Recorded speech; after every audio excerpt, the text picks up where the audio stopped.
Hey, what's going on, everybody? It's the CD guy, Johnny Z here. Thank you so much for tuning back into the channel, and today we're going to be talking the best of the long songs. I'm going to be counting down my top 15 favorite metal epics of all time. This list is for metal only, so, bands like Rush, Yes, King Crimson, Jethro Tull, etc., not going to be included here on this list, only focusing on metal epics, and also limiting myself to 2 picks max per band, because otherwise certain bands would just run away with this. Let's get started here at number 15. I'm going to go with Singularity by Devin, Townsend, and you couldn't have a list like this without something from Heavy Devi, and this track is a compositional roller coaster.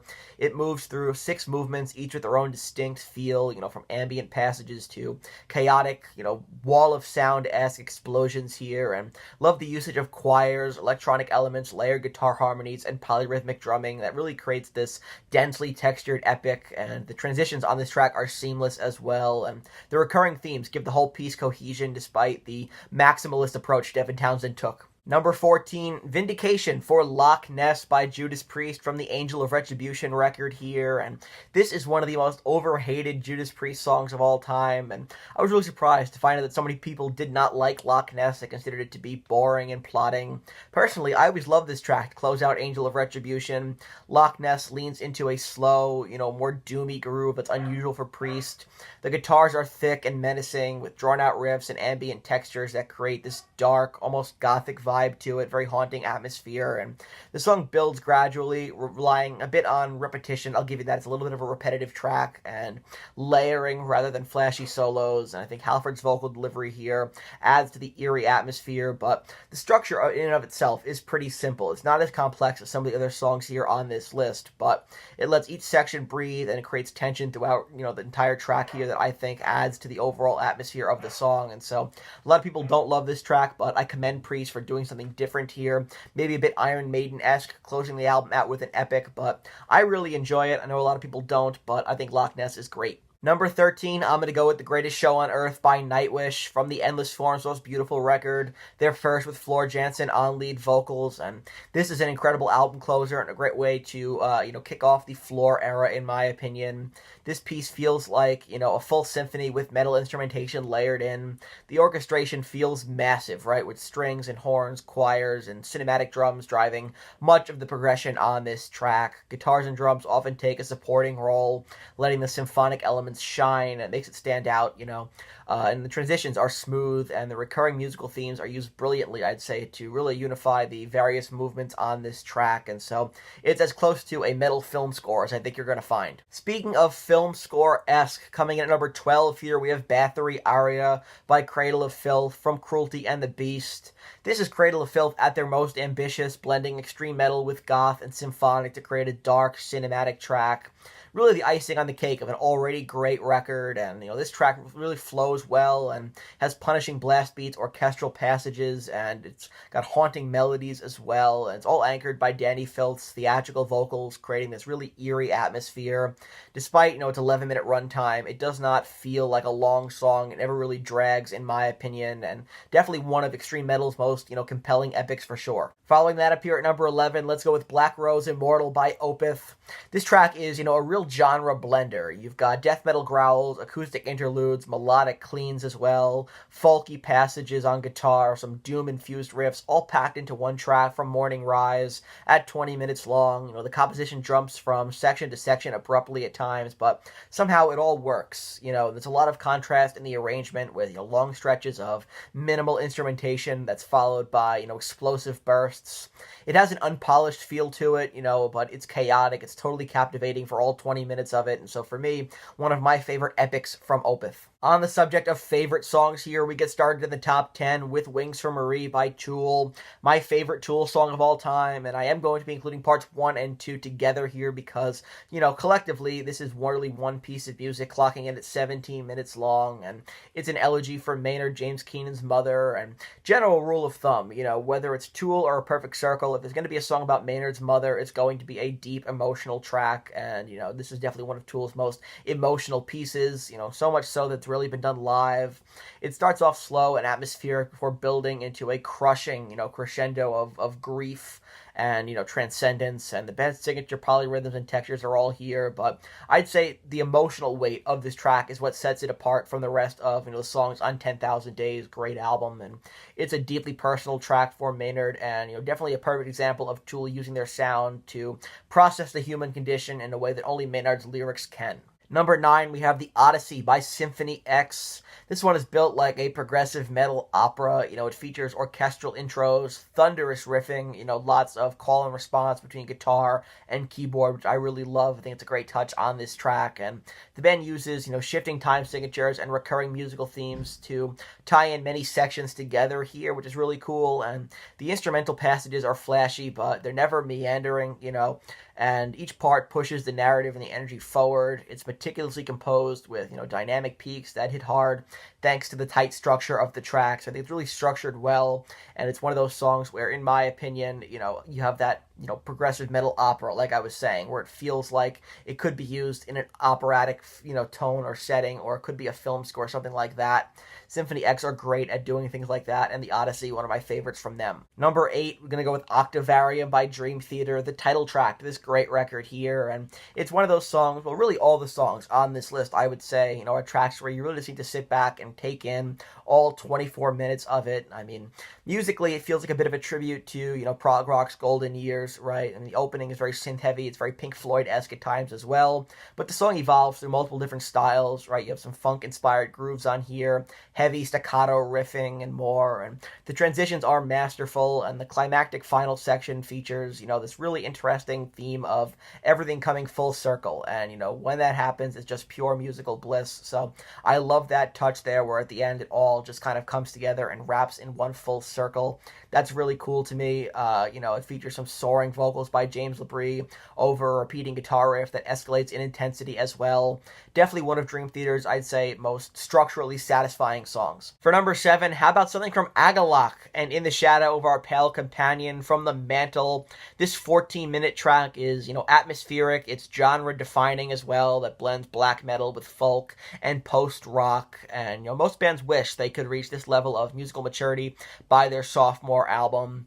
It's moody, it's introspective, and it's layered with, the melancholy as well, kind of a perfect for long walks in the woods sort of thing, or maybe existential brooding if you're into that.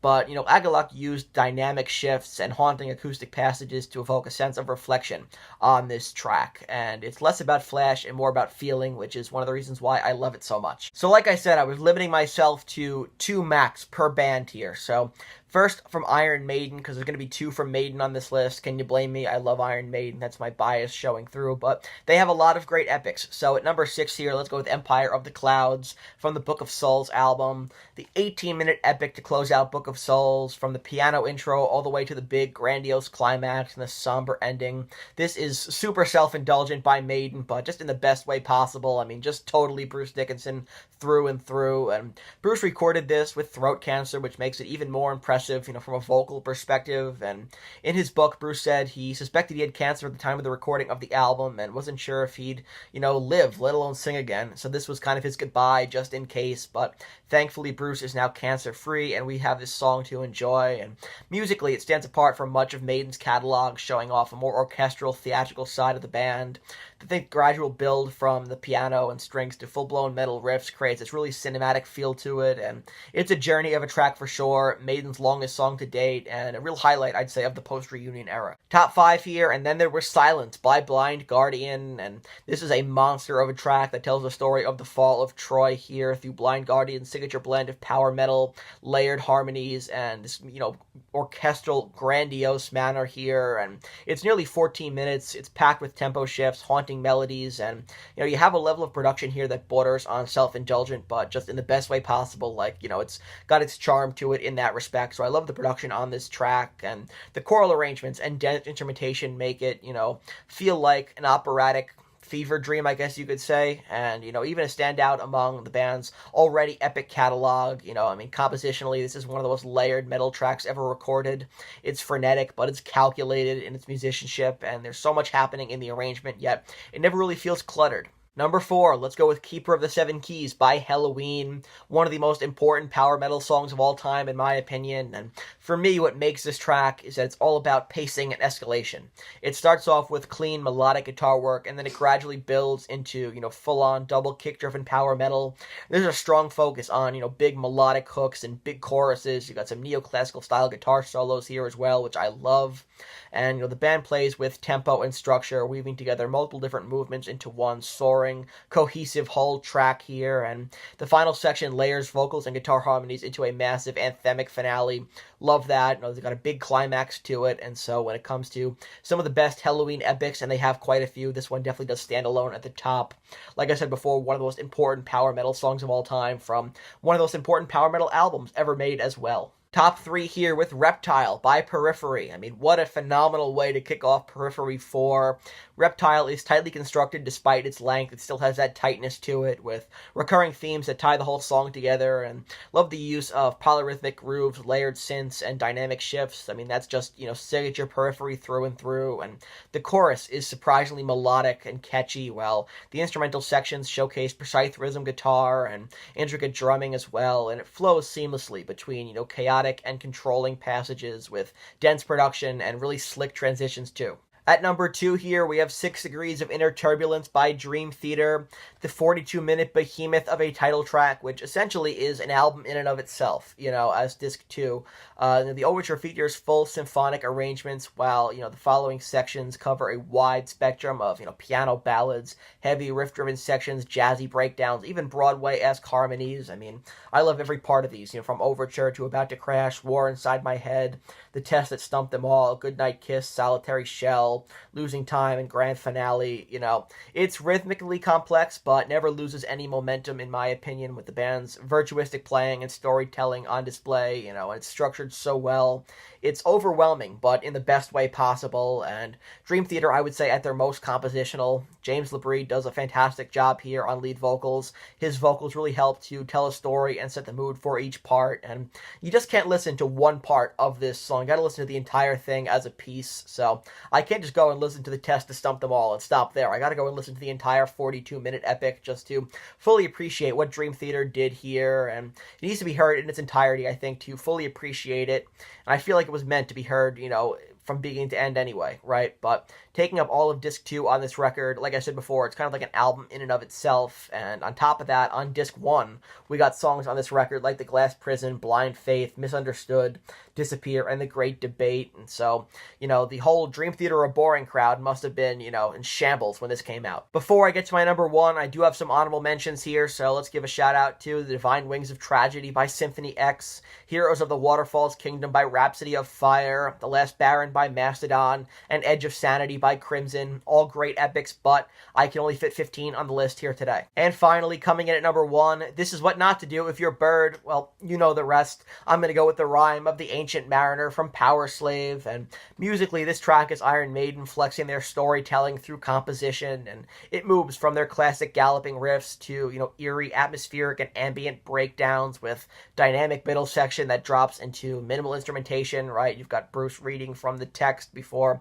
slowly it builds back up. You got that amazing bass line by Steve Harris that leads into the triumphant climax, and the dual guitar harmonies are textbook Maiden, and Steve Harris's bass is especially pronounced and active on this track, and practically acts as the lead instrument in parts. It's really a groundbreaking track for Iron Maiden, but for metal in general, in the sense that it really defined the metal epic in the early stages in 1985 and became the blueprint for longer metal songs for years to come. So for me, maybe it's my Maiden bias, maybe not. Coming in at number 1 here, gotta go with Rime of the Ancient Mariner by Iron Maiden. So that wraps up this video here, taking a look at the best of the long songs. You guys can see my picks right over here, my favorite metal epics of all time. If you enjoyed this video, please give it a thumbs up, subscribe to the channel down below. I want to thank you guys so much for making this channel one of the top in terms of Back to the Beginning Black Sabbath coverage over the last week and a half. Thank you to everybody who tuned into those videos. It is greatly appreciated, and thank you to everyone who helped me reach 1 million views on YouTube. Really just a great milestone for the channel, and I could not be more grateful to everyone who clicked on the video.